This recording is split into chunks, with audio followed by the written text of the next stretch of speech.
E eu gosto muito de história. Eu acho que a história faz a gente ver o passado e ajuda a gente, ao ver o passado, os eventos do passado, a entender um pouco o nosso presente.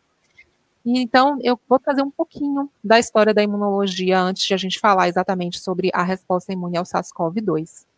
O termo imune, né, e portanto imunologia, ele vem do latim e vem do Senado romano, né, lá na época da civilização greco-romana, no qual o termo ele se referia ao fato dos senadores romanos serem isentos da taxação de impostos. Olha que coisa semelhante ao nosso tempo atual, né? Então era já um privilégio que eles tinham de isenção de impostos, então eles eram imunes, né, aos impostos.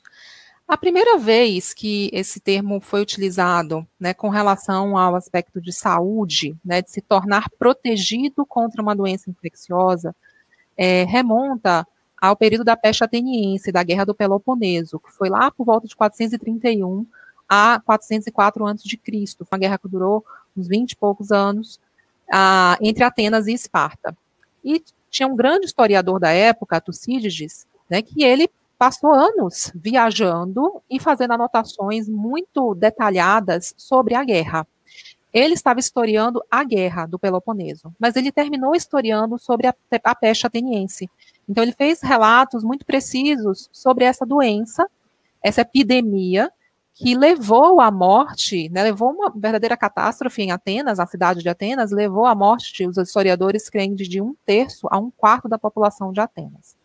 Então, Tucídides relata no livro, né, todo esse drama que teve na cidade de Atenas. A peste começou, a peste ateniense, por volta do 4º ano da guerra, e o desespero das pessoas, corpos pelas ruas. Então foi uma coisa muito catastrófica mesmo, muitos óbitos, muitas mortes. E ele fez um relato muito interessante. Ele relatou, né, o abandono dos doentes, porque as pessoas tinham medo de serem contaminadas. Então as pessoas que ficavam doentes eram às vezes abandonadas à própria sorte, trancadas em casa, e que aqueles que tinham se recuperado da doença, que tinham adoecido, mas não tinham morrido, eram quem socorriam os doentes. Terminavam entrando, essas pessoas se transformavam em verdadeiros anjos, né, que iam, por terem se recuperado, iam cuidar dos doentes. E aí ele descreve essa frase no livro dele, A Guerra do Peloponeso, a história da Guerra do Peloponeso, que é: pois o mesmo homem nunca foi atacado 2 vezes, nunca pelo menos fatalmente. Então é o primeiro registro histórico que a gente tem de uma situação de proteção contra uma doença infecciosa, de ter ficado doente uma primeira vez e de ter ficado protegido contra adoecer uma segunda vez contra esse mesmo agente infeccioso, né? Isso, ele nem sabia o que era agente infeccioso, né? Não se sabia o que era micro-organismo, nessa época nada disso. Eles apenas sabiam que existia uma doença, né, e que a pessoa que ficava doente estava protegido, né, contra ficar, né, doente uma segunda vez. E o termo imune passa então a ser utilizado, né, nesse sentido de ficar protegido contra o adoecimento, né, uma segunda vez de uma mesma doença infecciosa. E aí eu vou trafegar um pouco, né, avançar um pouco no tempo, indo para o século 1000, 1500 depois de Cristo, falando um pouquinho da epidemia da varíola. A varíola, ele é um vírus que provavelmente conviveu com a humanidade por muito tempo. Existem registros históricos bem mais antigos do que esse, de 1000, 1500 depois de Cristo. Existem alguns registros históricos de múmias de 3000 antes de Cristo, né, com alguns traços, né, nessas múmias que levam a crer que provavelmente aquele indivíduo faleceu de varíola. Então é possível que a varíola tenha convivido por milhares de anos com a humanidade até ser erradicada pela primeira vacina que foi desenvolvida na história da humanidade. Então, por que eu vou falar um pouquinho de varíola? Para explicar justamente esse surgimento da vacina. Quando ainda não existia vacina, né, o que as pessoas percebiam? Né, que uma pessoa que adoecia, né, essa questão da imunidade, né, não voltava a ficar doente, e a sabedoria popular, antes da ciência, né, começou a fazer uma técnica que era chamada de variolação. Eles pegavam a pústula, vocês estão vendo aí nesse desenho, que é um desenho antigo, né, que está em museus, no Museu da História da Vacina. Eles pegavam a pústula, né, do indivíduo acometido pela varíola, doente da varíola, escarificavam nessa pústula, e depois, de novo, escarificavam, ou seja, feriam, né, a pele de uma pessoa saudável, com o intuito, como se tivesse causar uma doença branda, né? Então, de causar uma doença controlada. Em vez da pessoa se infectar pela via natural da doença, que era aérea, né, se infectava de uma forma mais controlada, com pouco micro-organismo, só que ninguém sabia que era micro-organismo, né, eles faziam isso pela sabedoria popular mesmo, né, tentando causar uma doença branda.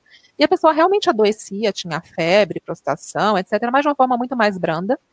E após eles se recuperar dessa variolação, essas pessoas não pegavam varíola.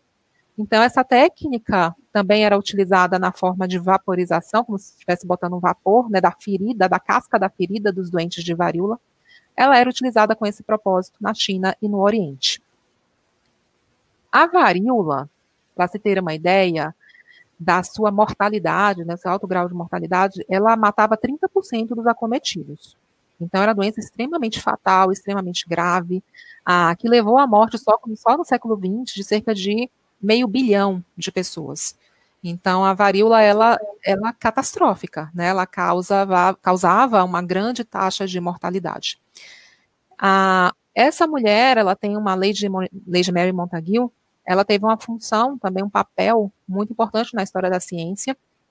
Ela era a esposa de um embaixador inglês, e ela, por causa do emprego, né, do cargo do marido dela, ela teve que viajar para a Turquia em plena pandemia, em 1721. Estava ocorrendo mais uma vez, né, surtos de varíola, porque a varíola ela cometeu a humanidade várias vezes em surtos, né, dava um tempo e voltava a cometer muitos casos e muitas mortes. Então, estava em plena, né, epidemia de varíola novamente, e ela teve que viajar, fazer uma viagem longa, saindo da Inglaterra, né, para a Turquia, onde o marido dela iria ser embaixador. E nessa viagem, ela muito atenta, muito curiosa e grande escritora, ela escrevia cartas, ela fez relatos também muito detalhados da variolação. E ela ficou muito interessada pela variolação, eles não conheciam a técnica que era usada no Oriente, e ela foi responsável por trazer a técnica da variolação para o Ocidente. Ela leva, mesmo não tendo nenhuma formação na área da saúde, não era médica, né, era a esposa do embaixador, nem as mulheres não estudavam medicina naquela época, mas ela tem esse papel extremamente importante de correr atrás, detalhar a técnica, convencer os médicos, né, a realizarem a variolação no seu próprio filho. Então, e depois faz na sua filha. E ela leva a técnica para a Inglaterra e é responsável pela disseminação da variolação no Ocidente. A variolação ela passou a ser utilizada pela população, ela não era totalmente segura, ela era bem mais segura do que adoecer de varíola, que é 30% de chance de vir a óbito, mas ela podia causar de 1 a 2% de óbito, né? A pessoa, em vez de ter a doença branda, terminava tendo, às vezes, uma doença mais grave, né, e poderia vir a óbito. E ela era utilizada, às vezes, com certo medo das pessoas, justamente pelo risco, né, que acontecia de vez em quando, a doença mais grave, em vez de ser uma doença branda, e em vez da pessoa ficar imune, a pessoa realmente adoecia. Quase 80 anos depois de Lady Mary Montagu ter levado a variolação, e a variolação ser utilizada com uma certa polêmica, alguns sendo a favor e outras pessoas advogando contra a variolação, esse médico inglês, Edward Jenner, ele era um médico do interior da Inglaterra, e ele começou a observar, né, como ele trabalhava na comunidade rural, ele começou a perceber que as ordenhadoras de leite, quando faziam a variolação, não tinham sintomas. Não tinham febre, prostração, né? E olha a sacada, né? A grande observação dele. E depois ele começou a observar que essas mulheres também não adoeciam de varíola. E ele começou a ficar muito intrigado com isso, né? E já conhecendo, né, a técnica da variolação, né, esse princípio, né? Quer dizer, a gente não conhecia o princípio, mas observava-se essa questão da proteção. Ele fez um experimento, talvez um dos mais ousados experimentos da história da ciência, né, que foi a invenção da vacina. O termo vacina, inclusive, vem de vaca, por causa das ordenhadoras do leite. Essas mulheres, as ordenhadoras do leite, elas eram geralmente acometidas por uma doença que é parecida com a varíola humana, mas é uma doença do gado, uma doença bovina, né? É uma doença como se fosse uma varíola bovina, que é provocada, inclusive, hoje a gente sabe que é um vírus diferente do vírus da doença humana. Naquela época não se sabia nem o que era vírus, né? Então, eles percebiam que existia essa doença do gado, eles sabiam que era diferente da doença humana, né, que era como se fosse uma varíola do gado, e que essa varíola do gado passava, né, que é chamada de cowpox, né, ela passava para as mulheres, as ordenhadoras. Então, elas apresentavam lesões nas mãos, porque ordenhavam a teta da vaca, como a gente observa nessa imagem. Então, o que foi que ele imaginou? Que essas mulheres ficavam protegidas da varíola humana, né, da doença humana, por causa da doença da vaca, de forma semelhante ao que a variolação fazia, só que sendo agora a doença da vaca, que por ser parecida com a doença humana, estava protegendo essas mulheres. E para testar a sua, né, a hipótese, ele pegou a pústula, né, de doença da vaca, né, da mão, né, do braço de uma ordenhadora de leite, né, a Sarah Nelmes, que é essa daqui, que está registrada no desenho, e escarificou em uma criança de 8 anos, que era filho do jardineiro dele. E então, como se estivesse provocando a doença, né, inoculando nessa criança a doença, né, lesões da doença da vaca, né, do cowpox, para fazer o mesmo efeito que causa nas ordenhadoras. E depois, que é o mais chocante, né, tempos depois, semanas depois, ele inoculou essa criança com varíola humana. Né, então, com a grande quantidade, inclusive de forma seriada, né, de pústulas de varíola humana. Ele queria provar que essa criança estava protegida e que ela não iria adquirir varíola, na forma de uma experimentação científica. É uma experimentação científica bem, aos olhos, né, de 2020, né, da bioética que a gente conhece hoje, é algo que é chocante, mas a gente tem que olhar com os olhos de 1700, né, e com a medicina, e que não existiam normas de ética em pesquisa, e que não existia conhecimento, eles nem sabiam que existia o que era micro-organismo, o que era vírus, né, naquela época. Eu gosto mais dessa imagem do que dessa imagem anterior. Essa imagem é muito famosa, esse quadro, né, essa pintura de Ernest Burge, é muito usada nos livros, mas eu prefiro essa, eu acho que ela é mais condizente com a situação da criança, né, nesse experimento. Mas esse experimento, né, hoje a gente sabe que o vírus causal daquela doença da vaca, né, ele era o cowpox, e tem o vacínia também, que é semelhante, né, ele é da mesma família do vírus da varíola humana. Então, hoje, já com todo o conhecimento que a gente tem, né, de virologia, a gente sabe que eles pertencem, né, a esse mesmo grupo, melhor falando, né, então essa mesma família, esse mesmo grupamento de vírus, os ortopoxes. Então, eles são parecidos, e por serem parecidos, a inoculação com o cowpox levou à proteção à varíola. Por que eu estou trazendo todo esse preâmbulo, né, sobre essa história do surgimento da vacina? A gente está agora numa grande corrida né, tentando encontrar a vacina para o coronavírus. A gente está com uma série de dúvidas da população com relação à segurança e eficácia da vacina. Então, eu estou trazendo para mostrar que a história da vacinação ela é muito antiga, né? Ela começa numa época em que a gente nem sabia o que era micro-organismo, mas por observação se viu, né, esse efeito protetor. E eu trouxe também essa charge, que é da época, né, em que começou-se a se vacinar, né, após ele não foi aceito de forma assim tão simples, né, ele fez o experimento, mas ele teve muitas críticas, ele teve que lutar para convencer a comunidade científica da época de que ele estava certo. Ele foi, né, julgado por uma banca de mais de 120 pesquisadores e cientistas da época, que então finalmente assinaram um documento, esses 120 pesquisadores, de que concordavam que a vacinação naqueles termos funcionava. Essa charge, ela mostra o medo da população, da vacinação. Está mostrando as pessoas, né, com chifre, rabo, e as pessoas tinham esse medo na época. Né, existem relatos históricos de que as pessoas tinham medo de que, como era algo que pegava uma pústula de algo que veio de animal, de que elas iriam virar vaca. Então, a população tinha esse medo da vacinação na época. Existia uma questão religiosa muito importante. Eles diziam que era utilizar que era pecado, né, utilizar um animal que não, né, não era um ser humano. Então, seria algo que vinha de um animal inferior, né, que não teria sido criado por Deus, como o ser humano foi. Então, tem uma série de questões religiosas, culturais, que envolveram esse medo da vacina da época. Então, a vacina nasce e, junto com ela, nasce o movimento anti-vacina. As pessoas tinham medo, e como era uma epidemia, já uma pandemia também de varíola na época, que com um óbito de 30% de risco, a vacinação foi compulsória. Então, as pessoas eram obrigadas a serem vacinadas. Isso gera revolta, né? Então, as pessoas se revoltaram e tiveram movimentos, né, de que achavam que tinham que exercer a liberdade de não serem vacinados, e eles tinham medo, e era mais difícil ainda naquela época explicar para as pessoas o fundamento científico da vacinação, já que não se conhecia nem o micro-organismo, não se tinha nem como dizer, é causado por um vírus, né, e explicar toda a questão. Então, a gente está em 1796, com a invenção da vacina, né?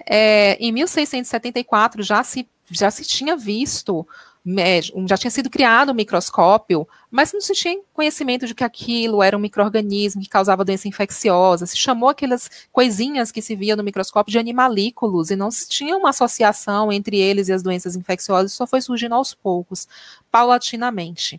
Somente em 1861, né, então, há bastante tempo depois, né, da invenção da vacinação de Edward Jenner, a gente vai ter a teoria microbiológica das doenças infecciosas, que é quando Louis Pasteur, né, ele comprova, né, de que as doenças infecciosas são provocadas por micro-organismos. Então, foram bastante tempo antes, né, quase 100 anos antes, né, dessa descoberta. E Robert Koch, né, são os postulados de Henry Koch, né, que realmente, né, fazem a associação entre doença infecciosa, né, e transmissão e transmissibilidade, né, a causa realmente entre micro-organismo e doença, né. Então, Pasteur e Koch tiveram importância grande para o estabelecimento dessa chamada teoria microbiológica das doenças infecciosas. Isso também só foi por volta do mesmo ano.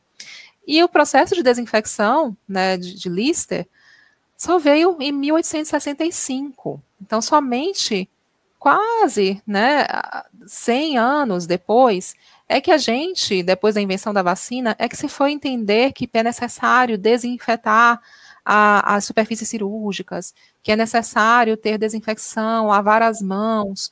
Então, esse início da vacinação também foi acometido, né, por muita tentativa e erro, por contaminação, né, do material que era utilizado, porque nem se conhecia o processo de desinfecção, não se tinha um conhecimento sobre higiene associado com transmissão de micro-organismos pelas mãos. Então, a gente tinha muitos casos em que a vacinação dava errado porque acarretava infecção, porque não existia desinfecção naquela época, né, não existia esse cuidado porque não se tinha conhecimento. E somente com a evolução do conhecimento e da ciência e das técnicas, dos microscópios, de técnica de produção laboratorial de vacina, é que a gente foi conseguir realmente ter uma vacinação, digamos assim, entre aspas, limpa, adequada, né, e em termos populacionais. Então, a gente dá um grande salto agora, né, já passando para a primeira vacina comercial mesmo, né, de varíola, né, que foi a Dryvax, né, foi ela que foi, né, utilizada inicialmente.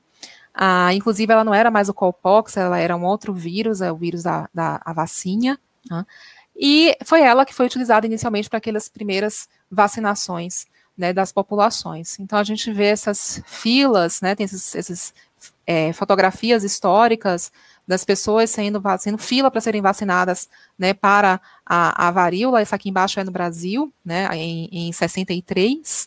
Isso foi só nessa época, em 1967, que a Organização Mundial de Saúde começou a fazer uma campanha de vacinação mundial, né, de forma sistemática, de forma, né, massiva, para promover a erradicação da varíola.